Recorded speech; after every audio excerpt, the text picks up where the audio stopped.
Dashboard interpretation. Here we have a picture of Maryland COVID-19 data dashboard. And how Maryland calculates things will be different from the Johns Hopkins dashboard. In fact, I can tell you, every single state, every single country counts things differently. It's like shopping for tires. There's no way to compare. So, time for you to make your own conclusions from the data that we're given. And we all know things can be cherry picked. So hopefully I won't cherry pick too much, and I'm just showing you Maryland's official and then what Johns Hopkins has, and pretty much why I like Hopkins better, which didn't exist when Maryland first put theirs up. So in the beginning, nobody had anything. But let's look at Maryland. Now, Maryland, again, does not project out. It just tells you now, or with a lag. So if we look at Maryland here, we see your hot spots, which are PG and Montgomery County, and then Baltimore County and Baltimore City. But basically, we just say Central Maryland. Down here in this graph, we're seeing ICU beds, acute, total beds, but yes, we see the rise there. We all saw it fell, got another rise, pretty much 14 days after July 4th. Amazing how that works. And then a slowly decrease. And our testing volume went way up.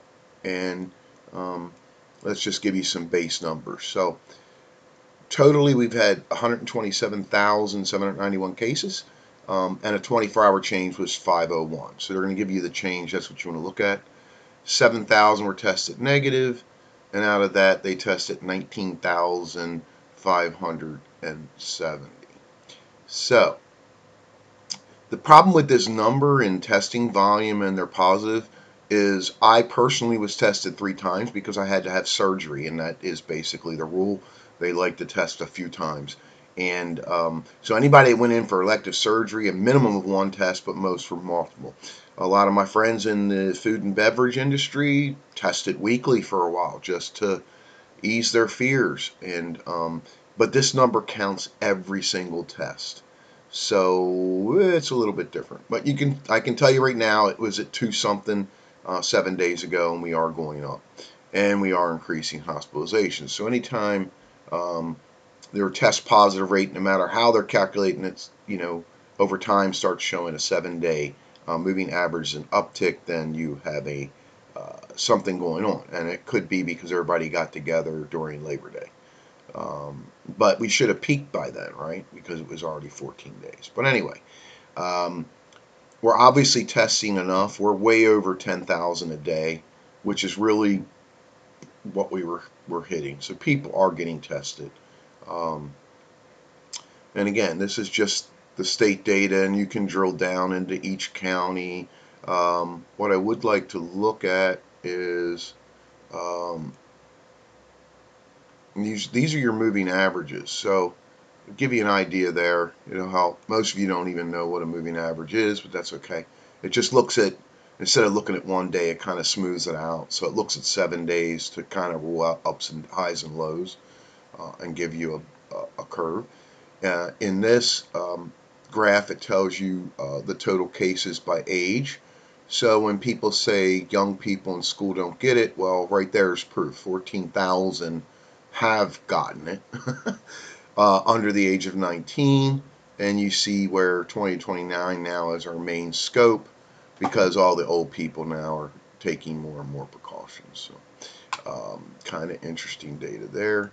The next thing I wanted to get at is, this is very important to get out, is that, and this is CDC data, but African American and Hispanic, for whatever reason genetically, have about a 5, and also Native American, have a 5-time higher chance of catching COVID.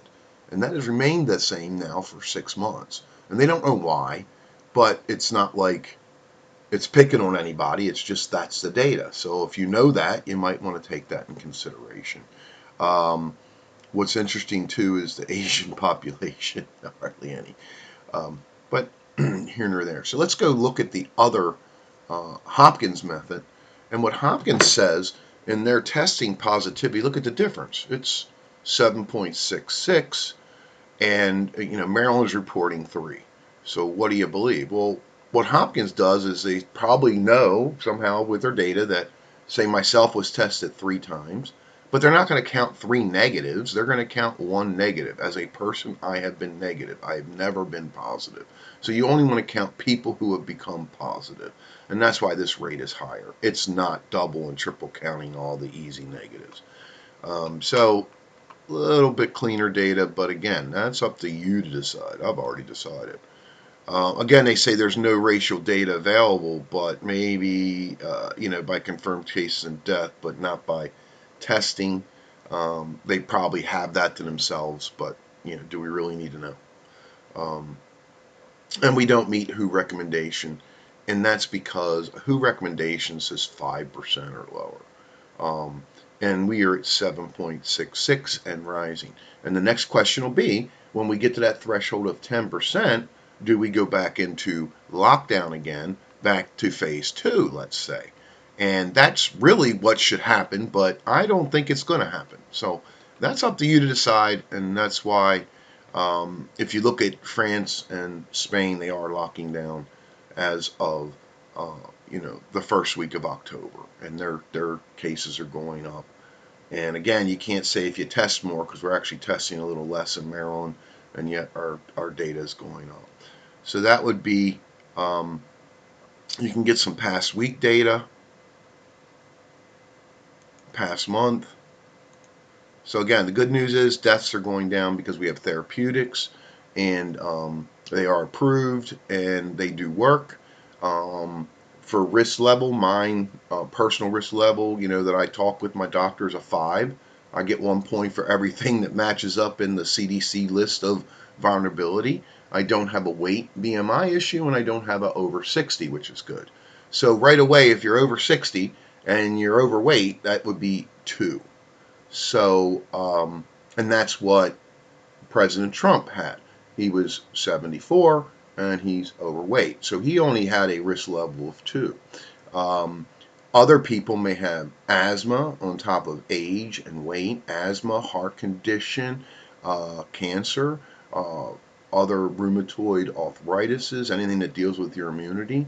So every single person needs to look at their own personal risk, and it's pretty easy to count a number. The more things you have, the higher it is, the higher your risk. And then you go over to your family's risk. What's their makeup? If they're all young and they're out partying every night, you might not want to go visit them.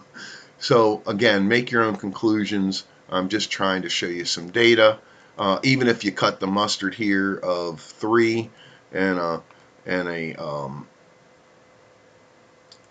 7, then that would give you a 5. So we're going to go past that 5% threshold, which is WHO and pretty much the world standard, if there is a standard. And then we project we're going to go up. And my projection is we'll be about 10% at least sometime maybe in December. And then we'll see how the regular flu interacts with that, and hopefully with masking and hand washing and social distance, that will slow everything down. Anyway, have a great day. All about data. Don't freak out. Don't run and hide. Just no outcome and no probability. And that's your science. You make your own conclusions. Everybody's going to be different.